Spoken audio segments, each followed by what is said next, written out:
Hello students, कैसे हैं बेटे आप सभी। आई होप सब बहुत अच्छे होंगे। आज आपके लिए क्या लेकर आए हैं बेटे, NCERT chapter 7 class 10th coordinate geometry. तो कोऑर्डिनेट ज्योमेट्री जो है बेटे ये हमने 9th क्लास में भी पढ़ी है।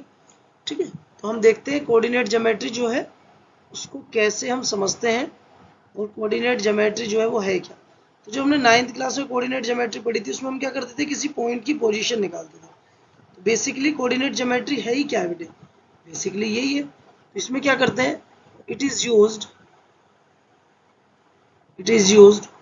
To locate the position of a point। किसी पॉइंट की आपको क्या बतानी होती है बेटे, पोजीशन लोकेट करनी होती है। किसमें, कोऑर्डिनेट ज्योमेट्री में। कोऑर्डिनेट ज्योमेट्री है क्या ये, अगर हम बात करें बेटे डेफिनेशन की, दूसरी डेफिनेशन, तो डेफिनेशन क्या बताती है कि it is a sum of algebra and geometry. Algebra and geometry, ये अलजेब्रा और ज्योमेट्री का क्या है बेटे, सम कॉम्बिनेशन है। सर कैसे आप ये कह रहे हैं इस बात को, देखिए बेटे अगर मैं बात करूं एग्जांपल की, अगर हम बात करें तो आप बचपन में पढ़ते हैं जिससे कि हमारे पास होता है ये, एक सेकंड देखिए बेटे, हमारे पास आपने पढ़ा होगा 2x + 3y = 6। सपोज करिए अगर आपसे कहा जाए कि इसका ग्राफ ड्रॉ करिए, तो आप क्या बोलेंगे बेटे, सर इसका जो ग्राफ है वो इस टाइप से ड्रॉ होगा। एक स्ट्रेट लाइन बनेगी, क्या बनेगी, एक स्ट्रेट लाइन ऐसे। यस या नो। तो ये क्या रिप्रेजेंट कर रहा है, ये ग्राफ मेथड से हम इसको रिप्रेजेंट कर रहे हैं। और लाइन क्या है हमारी, ज्योमेट्री। तो इसमें ग्राफ भी है और मतलब एल्जेब्रा भी है कि हम इसको कैलकुलेशन करेंगे। कैलकुलेशन कैसे, जैसे x इज टू आपने 0 पुट किया इसमें, जब आप x को 0 पुट करेंगे तो y की वैल्यू कितनी आएगी, जब हम यहाँ 0 2 × 0 0 + 3y = 6, मतलब y इज टू आ जाएगा 2। तो ये आप जो कैलकुलेशन कर रहे हो, ये क्या कैलकुलेशन, ये अलजेब्रा है। और ये जो आपने ये जो लाइन है, ये सब क्या है, ज्योमेट्री। तो इसलिए बोला जाता है कि कोऑर्डिनेट क्या है, ये एक अलजेब्रा और ज्योमेट्री का क्या है बेटे, सम है। क्या है बेटे, सम। अगर हम नेक्स्ट बात करें यहाँ पर, नेक्स्ट देखिए बेटे, कोऑर्डिनेट का वर्ड का जो मतलब होता है, कोऑर्डिनेट ज्योमेट्री में हमें 2 एक्सिस की जरूरत पड़ती है। कोऑर्डिनेट ज्योमेट्री के अंदर अगर हम बात करें तो उसमें हमें कितनी एक्सिस की नीड होती है, 2 एक्सिस। कितने एक्सिस बेटे, 2 एक्सिस। एक का नाम है हमारा एक्स एक्सिस और एक का नाम होता है बेटे हमारा क्या, वाई एक्सिस। एक का नाम एक्स एक्सिस और एक का नाम क्या है बेटे हमारा, वाई एक्सिस। एक्स एक्सिस को हम हॉरिजॉन्टल लाइन भी बोलते हैं, क्या बोलते हैं बेटे, हॉरिजॉन्टल लाइन। ठीक है, और वाई एक्सिस को हम क्या बोलते हैं, वाई एक्सिस को हम बोलते हैं वर्टिकल लाइन। क्या बोलते हैं बेटे, वर्टिकल लाइन। सबको समझ आया इतना, क्लियर। चलिए अब देखिए बेटे, ये देखिए, अब नेक्स्ट बात करते हैं, ये जो कोऑर्डिनेट वर्ड है, सर ये जो कोऑर्डिनेट वर्ड है ये दो चीज से मिलकर बना है।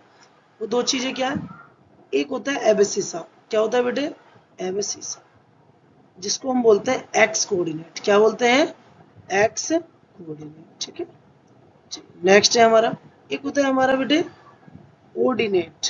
क्या होता है बेटे, ऑर्डिनेट, जिसको हम बोलते हैं वाई कोऑर्डिनेट। क्या बोलते हैं बेटे, वाई कोऑर्डिनेट। और जब ये दोनों मिल जाते हैं तब हमारे पास क्या बनता है, एक्स कोमा वाई, जिसको हम क्या बोलते हैं, कोऑर्डिनेट। क्या बोलते हैं बेटे, इसको हम कोऑर्डिनेट बोलते हैं।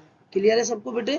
अच्छा नेक्स्ट बात, अ पॉइंट ऑन एक्स एक्सिस। अगर कोई पॉइंट है, अ पॉइंट ऑन एक्स एक्सिस, अगर हम एक्स एक्सिस पर किसी पॉइंट को लेते हैं बेटे, यहाँ पे डायग्राम बनाते हैं, पहले एक डायग्राम बना लेते हैं बेटे, एक डायग्राम बनाते हैं थोड़ा सा। आजकल हाथ पता नहीं कैसे हो रहे हैं। ये हमारी X O X X axis होती है बेटे, ये हमारी Y O Y dash Y axis. ठीक है, अब इसमें देखिए बेटे, जो कोई भी पॉइंट अगर आप प्लॉट कर रहे हैं, कोई पॉइंट अगर आप प्लॉट कर रहे हैं किस पर, एक्स एक्सिस पर, तो पॉइंट लिखा जाता है एक्स कोमा 0। क्या लिखा जाएगा, तो जैसे सपोज करिए यहाँ पर 2 है तो 2 कोमा 0, क्योंकि वाई तो है नहीं एक्स एक्सिस पर। अगर यही बात सेकंड पॉइंट में कहिए, a point on Y axis, अगर किसी पॉइंट को वाई एक्सिस पर पॉइंट करें तो वहां एक्स नहीं है, एक्स 0 वाई, तो ये एक्स एक्सिस पर क्या होगा, मान लीजिए पॉइंट होगा 0 comma Y. Is it clear class, यहाँ तो कोई प्रॉब्लम। बाकी आप इसके बारे में ज़्यादा 9th क्लास में पढ़ चुके हैं, हमारी वीडियो पढ़ी आप वहाँ पर देख सकते हैं। अब हम बात करते हैं ये जो एडवांस आया है, मतलब 9th क्लास में सब चीजें पढ़ी आपने, अब 10th क्लास में ऐसा क्या है कि जो सर ये नई चीजें आई हैं जिसके लिए हमें पढ़ने की जरूरत है। तो देखिए बेटे 10th क्लास की अगर हम बात करें, in class 10th we discuss 2 topics. कितने टॉपिक डिस्कस करेंगे? 2 टॉपिक्स। वो टॉपिक्स कौन कौन से? Sir one is distance formula, one is distance formula. सबसे पहला क्या है? Distance formula. Distance formula basically क्या है बेटे? अगर आपके पास 2 पॉइंट है बेटे, अगर आपके पास क्या है? 2 पॉइंट है। मान लीजिए आपके पास ये है, एक पॉइंट यहाँ पर ए है, एक पॉइंट यहाँ पर बी है, ठीक है, और आपसे कहा जाए उनके बीच का जो डिस्टेंस है वो कितना है? डी।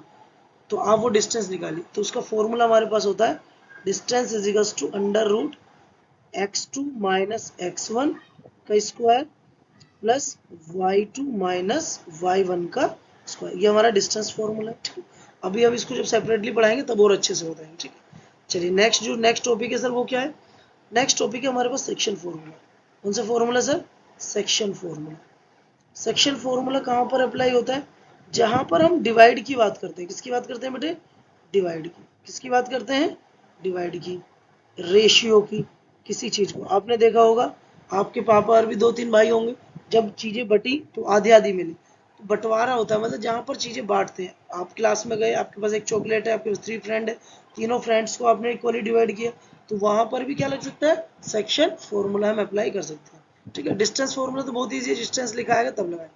तो सेक्शन फॉर्मूला क्या होता है बेसिकली? देखिए, जैसे 2 पॉइंट है, ये पॉइंट ए, ये पॉइंट बी, ठीक है। यहाँ कोई पॉइंट है पी, वो इसको क्या कर रहा है? डिवाइड किसी रेशियो में। तो हम क्या लगाएंगे बेटे? सेक्शन फॉर्मूला अप्लाई करेंगे, ठीक है। अच्छा, सेक्शन फॉर्मूला भी अपने पास जो है, सेक्शन फॉर्मूले 2 होते हैं, एक होता है इंटरनली और एक होता है एक्सटर्नली। हमारे सिलेबस में इंटरनली है तो हम उसको पढ़ाएंगे। आई होप सबको समझ आया होगा बेटे। ये सब चीजें क्या है, क्लियर हुई? चलो और अच्छे से अब मैं इनके फॉर्मूले लिख देता हूँ। अभी हमने क्या पढ़ा था? Distance formula. मैं आपको और अच्छे से बताता हूँ कि डिस्टेंस फॉर्मूला देखिए, डिस्टेंस फॉर्मूला, डिस्टेंस फॉर्मूला, ठीक है, लिख देते हैं। ये जो डिस्टेंस फॉर्मूला देखिए क्या है बेटे, आपके पास सपोज करिए 2 पॉइंट है, ये आपका घर है जिसके कोऑर्डिनेट है x1, y, और ये आपका मान लीजिए स्कूल है जिसके पॉइंट है x2, y2, और दोनों के बीच में डिस्टेंस कितना है? d। डिस्टेंस कितना है? d। तो d इज इक्वल टू कितना होता है? अंडर रूट, अभी लिखा था x2 माइनस x1 कोऑर्डिनेट का square plus y2 minus y1 coordinate square. ये हमारा क्या होता है? Distance formula. कहाँ लगाते हैं हम डिस्टेंस फॉर्मूला? जब किसी भी 2 पॉइंट के बीच में डिस्टेंस निकालना हो तो हम क्या लगाएंगे? Distance formula. Is it clear class? बाकी हम क्वेश्चन करेंगे तब उससे आप और अच्छे तरीके से समझ पाएंगे। चलिए अब सेकंड जो है हमारा, वो है हमारा सेक्शन फॉर्मूला। कौन सा है? Section formula. Section formula, section formula देखिए क्या होता है। अभी हमने बताया जब भी बात किस चीज की है बेटा? डिवाइड की। किस चीज की है? किसी चीज को डिवाइड करने की बात है, ठीक है, या फिर किसी चीज को रेशियो में बांटने की बात है। किसकी बात है? रेशियो में बांटने की बात है। तो देखिए हम क्या करेंगे, ये क्या होता है, मैं एक एग्जांपल ले लेता हूँ। हमारे पास मान लीजिए ये है ए x1 कोमा y, बी, ये चॉकलेट्स के पॉइंट्स हैं x2 कोमा y2, और यहाँ पर एक पॉइंट है P जिसका नाम होता है x और कोमा y। ये इनको डिवाइड कर रहा है m1 रेशियो m2। बेटा किसी किसी बुक में रेशियो जो है ना m और n भी होंगे, हमने m1 और m2 लिया। ये जो सेक्शन फॉर्मूला है बेटे हम इंटरनली पढ़ रहे हैं। कौन सा पढ़ रहे हैं? इंटरनली, ठीक है। तो देखिए क्या होता है, ये होता है x is equals to m1 x2 plus m2 x1। मतलब अगर m2 है तो x1 आएगा, अगर m1 है तो x2, और नीचे दोनों रेशियो का सम m1 plus m2। y coordinate क्या होता है? m1 y2 plus m2 y1। Upon में क्या आएगा बेटे? m1 plus m2। Is it clear? बेटे ड्राइव भी होते हैं, डिस्टेंस फॉर्मूला भी, ये भी, बट हमें ड्राइव करके क्या करना है? एग्जाम में आना नहीं। एग्जाम में फॉर्मूला आएंगे तो उनको याद कीजिए। ये एक्स वाई क्या निकाले सर आपने? ये एक्स वाई पॉइंट पी के कोऑर्डिनेट है। ये जो पॉइंट पी है ना बेटे, यहाँ पर ये जो पॉइंट हमारा पी है, जो क्या कर रहा है बेटे? जो इसको डिवाइड कर रहा है किसी रेशियो m1 और m2 रेशियो। अच्छा एक फॉर्मूला और है, जब ये रेशियो इक्वल होते हैं, रेशियो क्या हो जाए हमारे? जब रेशियो 1-1 हो जाए, रेशियो 1,1 हो जाए, तो एक नया फॉर्मूला आता है जिसका नाम है मिड पॉइंट फॉर्मूला। क्या नाम है बेटे? मिड पॉइंट फॉर्मूला, ठीक है, इसका अप्लाई करेंगे हम।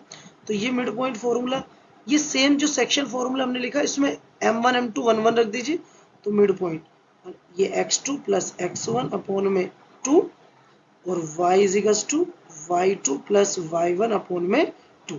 तो ये हमारे 3 फॉर्मूले हैं जो हमें इस चैप्टर में पढ़ने हैं। आई होप सबको समझ आया होगा। मिलते हैं नेक्स्ट क्लास में इसकी एक्सरसाइज के लिए, ठीक है। अगर आपको वीडियो अच्छी लगी तो सब्सक्राइब करना ना भूलिए, ठीक है, और शेयर करिए, ठीक है। चलिए आप बढ़िया रहिए, मस्त रहिए, मिलते हैं नेक्स्ट क्लास में, तब तक के लिए बाय।